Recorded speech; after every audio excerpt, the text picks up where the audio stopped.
എൻ്റെ ജീവിതത്തിൽ ഞാൻ ഒരുപാട് സങ്കടം അനുഭവിച്ച ദിവസങ്ങളാണിത്.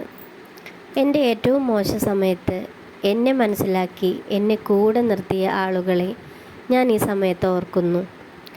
എന്നാൽ എൻ്റെ ജീവിതത്തിലെ അത്രയും മോശം സമയങ്ങളിൽ എന്നെ കാണാതെ പോയവരെ നിങ്ങളുടെ എല്ലാം കണ്ണിൽ ഞാൻ ഒരുപാട് തവണ നോക്കിയിട്ടുണ്ട്. ഒരിത്തിരി കരുണ കിട്ടാൻ, ആരുടെയെങ്കിലും സപ്പോർട്ട് കിട്ടുമെന്ന് കരുതി അന്ന് ഞാൻ നിങ്ങളുടെ എല്ലാം കണ്ണിൽ പരിഹാസപാത്രമായിരുന്നു. ഇന്നു ഞാൻ ജയിച്ചു നിൽക്കുന്ന ആളല്ല, തരണം ചെയ്യാൻ പഠിച്ചു നിൽക്കുന്ന ആളാണ്. എൻ്റെ ജീവിതത്തിൽ ഒരു പ്രശ്നം വന്നപ്പോൾ എന്നെ ചേർത്ത് നിർത്തിയ കുറച്ച് ആളുകളുണ്ടായിരുന്നു. എന്നെ സ്വന്തം പോലെ ചേർത്ത് നിർത്തിയവർ. അത് വളരെ കുറച്ചു പേർ മാത്രമായിരുന്നു. മറ്റുള്ളവരോട് പറയാൻ ഒന്ന് മാത്രം: നമുക്കെല്ലാവർക്കും രണ്ട് സമയം വരും.